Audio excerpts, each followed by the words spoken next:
તારક ચિહ્ન આપી અને કેડિલા ફાર્મા દ્વારા આધુનિક ચિકિત્સામાં આયુર્વેદની ભૂમિકા પર સંવાદ સત્ર યોજાયો. American association of physician of Indian ઓરિજિને કેડિલા ફાર્માસ્યુટિકલ્સના સહયોગથી વિશ્વ આયુર્વેદ સંવાદનું આયોજન કર્યું હતું.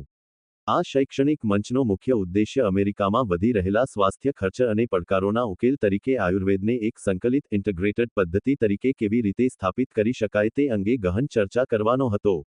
આ ફોરમમાં અમેરિકામાં સ્વાસ્થ્ય સેવાઓ પર વધી રહેલા આર્થિક ભારણ પર ધ્યાન કેન્દ્રિત કરવામાં આવ્યું હતું, જ્યાં જીવલેણ અને લાંબા ગાળાની બીમારીઓ તથા મોંઘી સારવારને કારણે ખર્ચ જીડીપી લગભગ 18% સુધી પહોંચી ગયો છે.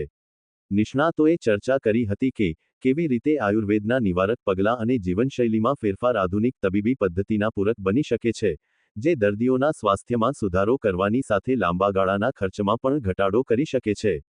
ઇન્ટિગ્રેટિવ મેડિસિન ક્ષેત્રના અગ્રણી અને મહર્ષિ ઇન્ટરનેશનલ યુનિવર્સિટી MIU ના એક્ઝિક્યુટિવ ડિરેક્ટર ડો. ચાર્લ્સ એલ્ડરે જણાવ્યું હતું કે અમે જાણ્યું છે કે આયુર્વેદને આધુનિક ચિકિત્સા સાથે જોડીને કેવી રીતે શ્રેષ્ઠ પરિણામો મેળવી શકાય છે. અમારું લક્ષ્ય આ જ્ઞાનને વૈજ્ઞાનિક અને વ્યવસ્થિત રીતે પ્રસારિત કરવાનું છે, જેથી એ સાબિત કરી શકાય કે આયુર્વેદ અને સમકાલીન તબીબી વિજ્ઞાન સાથે મળીને દર્દીના કલ્યાણ માટે કાર્ય કરી શકે છે. તેમણે ઉમેર્યું હતું કે અમેરિકામાં લાયસન્સ પ્રાપ્ત તબીબો અધિકૃત આયુર્વેદને સમજે તે અત્યંત જરૂરી છે અને તેના માટે મજબૂત સંસાધનો અને સંસ્થાકીય સમર્થનની જરૂર છે. મારું નામ છે doctor Amit Shah.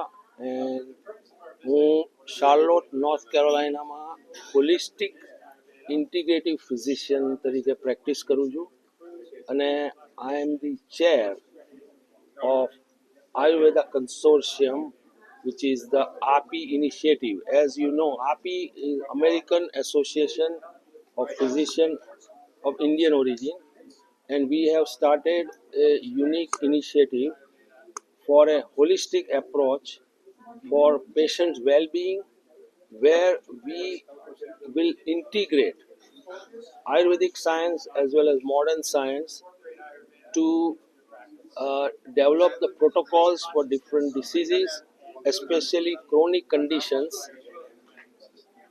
and we are hoping that that will improve the quality of healthcare delivery and ultimately improve the quality of patients' well-being. એટલા માટે અમે ઓરિસ્સામાં 3 દિવસ પહેલાં ગ્લોબલ હેલ્થ સમિટમાં આ ડિસ્કશન આયુષ મિનિસ્ટ્રી સાથે પણ અમારે ચાલે છે.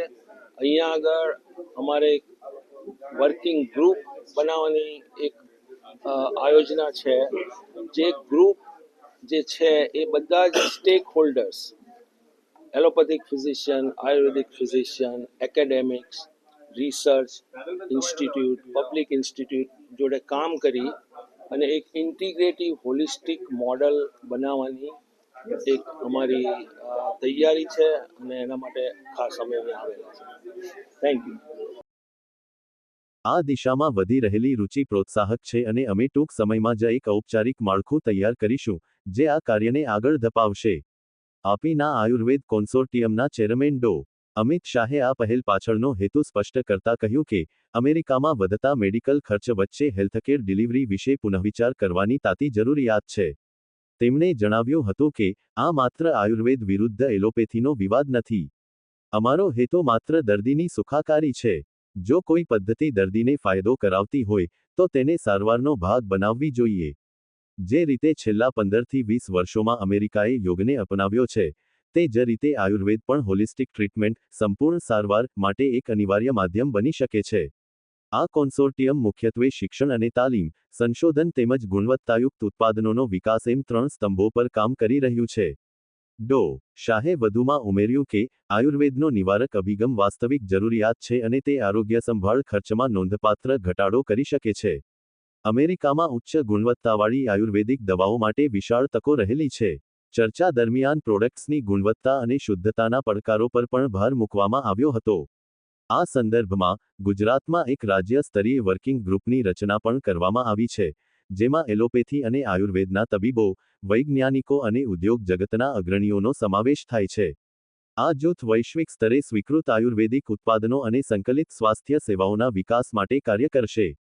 કેડિલા ફાર્માસ્યુટિકલ્સના પ્રમુખ ડો. મંજુલ જોશીપુરાએ જણાવ્યું હતું કે આયુર્વેદને આંતરરાષ્ટ્રીય સ્તરે, ખાસ કરીને અમેરિકા જેવા નિયંત્રિત બજારોમાં વધુ સ્વીકૃતિ મળે તે માટે દવાઓની ગુણવત્તા અને સલામતી સુનિશ્ચિત કરવી અનિવાર્ય છે.